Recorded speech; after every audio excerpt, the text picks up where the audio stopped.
Hi, everybody. Time for another Cool Cat Quickie. Today, we're going to actually start something I meant to start a long time ago, going over H.P. Lovecraft's fiction. For those who don't know who H.P. Lovecraft is, he was an American horror short story writer, particularly sci-fi horror. Has a lot of influence from him. Stories that involve an unknowable cosmic force. I figured I would start going down his early works down to his later works, which are vastly different, by the way. The source I'm using for these stories are from a book known as H.P. Lovecraft: The Complete Fiction. It was published by Barnes and Nobles, actually. The edition I'm using was published in 2011. And the first story we're going to look at is The Beast in the Cave. So Beast in the Cave was written by Lovecraft. Okay, so the first draft was started in 1904. Lovecraft was somewhere around the age of 15 or 14. It's a little inconsistent. In the book I have, they say 15, but on the Wikipedia page, they say 14. You know, they don't give a clear month either of when he started the story. The final draft was finished on April 21st, 1905, but the story would not actually be published until June of 1918 in The Vagrant. It's a weird story, and it's very different from his later works and the stories that he's actually known for. See, Lovecraft and his early works were heavily influenced by Edgar Allan Poe, and you can see it in his work. You know, using very flowery language, the whole romanticist thing he's got going on. He gets away from that in his later works. If you read the story, which I do recommend you read these stories, I like them anyway, particularly his later works. Yeah, it's not a bad story for someone who wrote it when he was 15, 14 years old. So our story starts with, he never names this protagonist, so I'm just going to call him the protagonist. So it starts with our protagonist stuck in Mammoth Cave. So Mammoth Caves are a bunch of caves in western Kentucky. One of the longest cave systems known in the world. It was apparently made a national park in 1941, well after this story was written.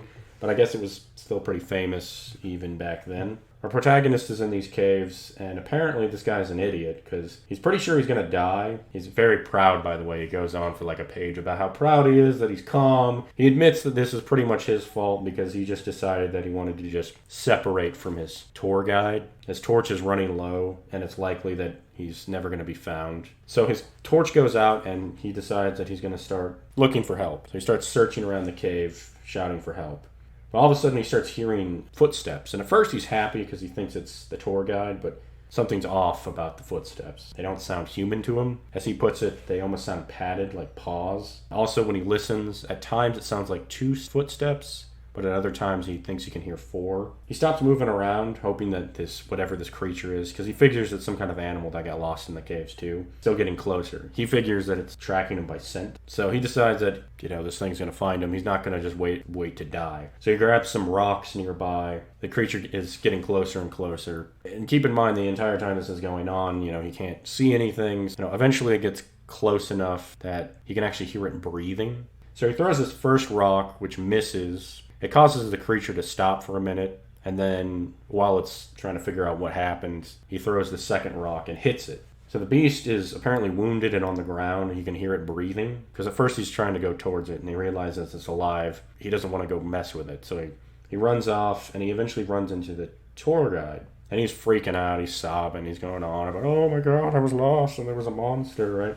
After he calms down for a bit, him and the tour guide decide they're going to go retrace their steps and see what the hell this thing was. Eventually, they retrace their steps, and they find this creature, and this is where we can get into some of the funny, flowery language, because there was this line that just made me laugh my ass off. Apparently, him and the tour guide both give, and I'm quoting this, he says, gave vent to a simultaneous ejaculation of wonderment. So apparently, as they're getting closer to this thing, they note that it's albino, and it looks like an ape. They get closer to the thing, and they start to notice that it's not quite like an ape. It's kind of slimmer than an ape normally would be. And apparently, it has more hair on its head than an ape would have. And they can't see its face at this point, but as they get closer and closer, the thing starts making noises that an ape wouldn't make. And eventually, the horrible truth is revealed as it turns its face, and they learn the awesome truth Oh man. Early Lovecraft loved to use some really weird language. And the funny thing is I found out, at first I thought this was just the way that he spoke, but it turns out that no, apparently even during his time period, a lot of the language he used was very outdated and very odd. Because he was in love with antiquity. He had this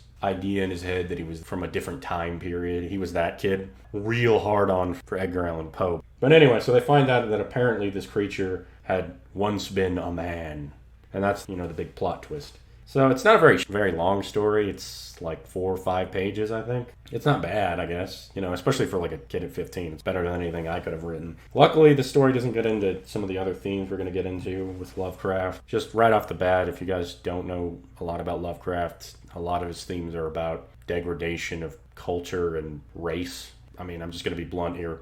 Lovecraft was a racist. There are fans that like to claim that he's not a racist, but if you read his stories, he is, and he admitted it himself. If you don't believe me, stick around and I'm going to be reading some stories in here that would definitely prove that. But I'm thinking I'm just going to go down the list of stories. We're working on Tombstone. Unfortunately, we haven't really gotten into it. I haven't really gotten to start on the research, and we haven't watched the movie because I was trying to set up our podcast, setting it up using a podcasting site, and then we want to set it up on Spotify and Pandora, which took a lot more work than I thought. Almost got it set up, and then I'm going to be looking into doing Twitter. Yeah, we should be starting Tombstone soon. Probably a few more of these will come out before that gets done. I have a feeling the Tombstone thing is going to take a little longer. I plan on at least watching the movie twice, and then, as I said, I want to get into some of the historical figures on that. Anyway, so hopefully you guys will stick around with that. Hopefully you enjoyed this little review. The next one I'm probably going to be looking at when I do the next Cool Cat Quickie is probably going to be The Tomb, because I'm just going to go down the list on this book, which it's called The Complete Fiction. I don't know if it's all the stories. I have a feeling it's at least all of his major ones. I know that Lovecraft wrote a lot of letters and stuff to his fans, and he liked to edit a lot of stories that other people wrote. He worked with some of his fans on stories they wrote. But this should be all of his major work. Bear with me, guys. We've got to get through some of his less awesome stories before we get to some of the good ones. There's actually quite a few in here that I've never actually read myself. They have something like The Reminiscence of Dr. Samuel Johnson. I've never read that. The Tree. Oh god, The Terrible Old Man. That one's weird. Hopefully you enjoyed this. Hope you guys are all having a good day, whatever time it is. Like us, subscribe to us, check us out once I get our Spotify and our Pandora set up. Once I do have those set up, I will put links to that, our YouTube channel, and BitChute. Anyway, hopefully you guys like this, and have a good day. Bye.